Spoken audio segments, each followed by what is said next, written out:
Hola a todos, ¿cómo están?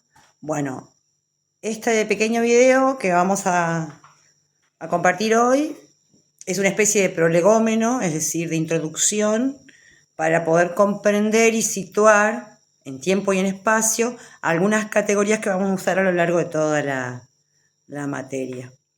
Sobre todo conceptos, ideas que tenemos nociones o algún tipo de definición desde otra disciplina, o también en el mismo sentido común, cómo se va reproduciendo. Y entonces hacemos algunas aclaraciones con respecto a las lecturas del primer teórico y también algunas aclaraciones que aluden más al marco general y que son categorías clave, incluso para entender no solo las primeras corrientes antropológicas, sino también la crítica que va a venir a posteriori a esas primeras corrientes. Entonces, para poder entender las primeras corrientes de la antropología, que como ya habíamos dicho, habíamos hablado del tema, retrospectivamente se ubica el inicio de la ciencia de la antropología a finales del siglo XIX, el último cuarto del siglo XIX, también en ese contexto es por qué los antropólogos por consenso deciden que ese es el periodo en el que surge la antropología como ciencia, porque aparecen los primeros trabajos más o menos sistemáticos con un objeto definido, sobre todo definido en relación a otras ciencias sociales que también estaban haciendo de manera contemporánea, particularmente la sociología. Y se diferenciaba fuertemente la antropología en su surgimiento y su periodo que llamamos clásico, que eso lo vamos a ver más adelante, de la sociología, en que entre la antropología, además de utilizar el concepto clave de cultura, paréntesis, después lo vamos a abordar, se le hizo necesario conseguir otro tipo de herramientas, incluso cognitivas, es decir, categorías que no existían. ¿Por qué? Porque a la división del trabajo de las ciencias sociales, la antropología centró su objeto de estudio, en sus primeros tiempos, en culturas diferentes a la conocida, a la propia. En ese momento, como ya hablamos en el teórico anterior, ¿sí?, los primeros antropólogos están ubicados en Europa, particularmente en Inglaterra y en Estados Unidos. ¿Sí? Van a pasar un par de décadas para que se dé un desarrollo más en el sentido estricto antropológico en Francia.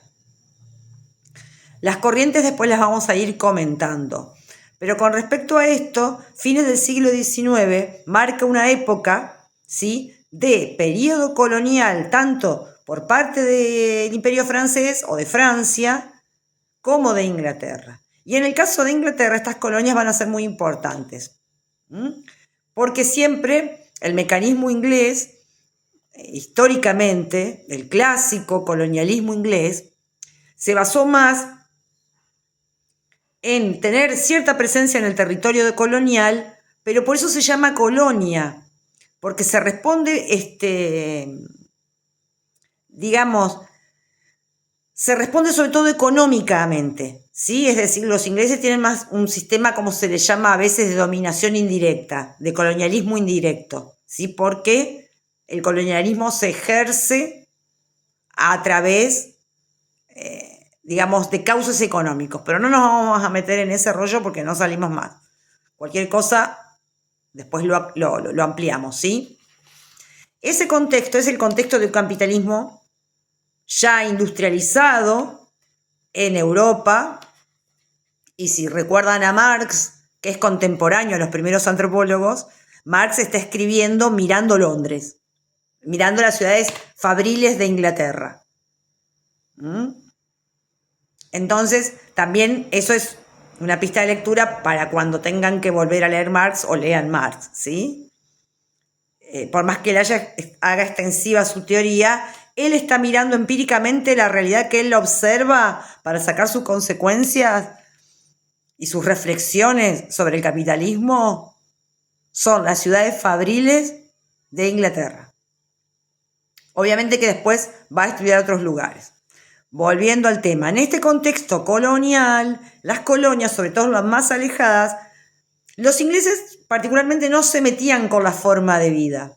Entonces, si las comunidades o las culturas o los grupos sociales no generaban ningún tipo, digamos, de amenaza a la extracción o al arreglo económico o a la conquista de la tierra y de su riqueza, los dejaban que se manejaran con sus propias leyes, incluso grupos que estaban bastante alejados de los puestos, ¿no? De los puestos, porque siempre hubo puestos, ¿no? De vigilancia, etcétera, por parte de la colonia.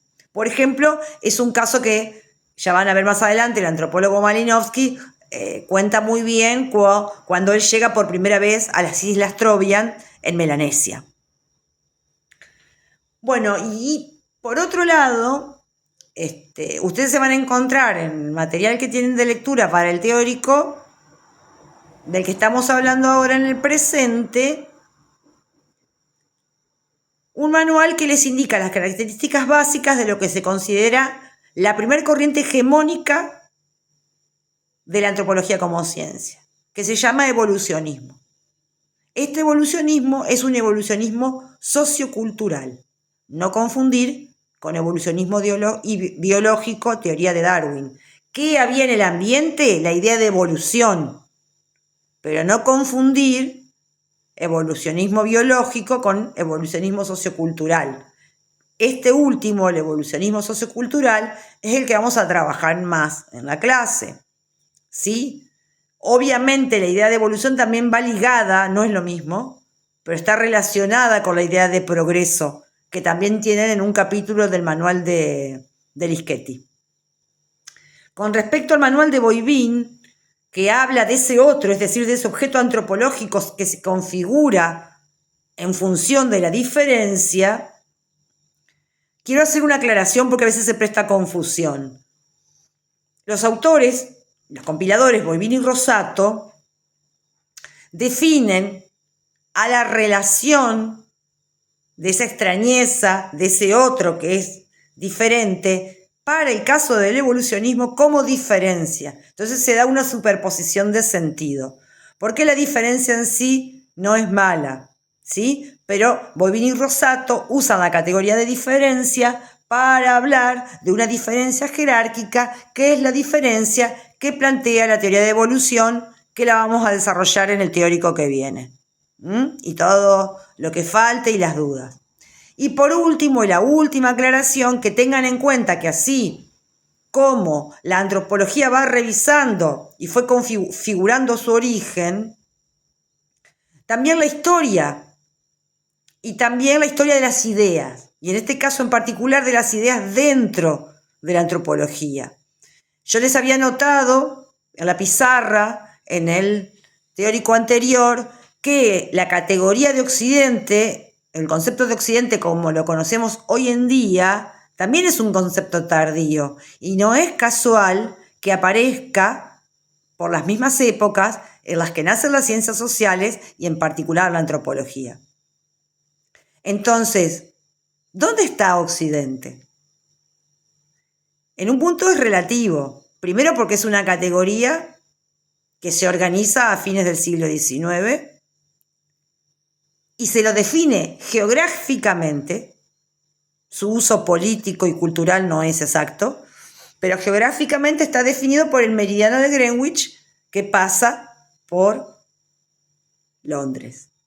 Entonces, en ese sentido, y por Inglaterra, entonces, en ese sentido, no hay un uso estricto, tanto en el sentido político como sociocultural, del Occidente, porque imagínense que entonces, si el Occidente se define solo por lo geográfico, Occidente debería ser todo lo que está del Reino Unido para acá.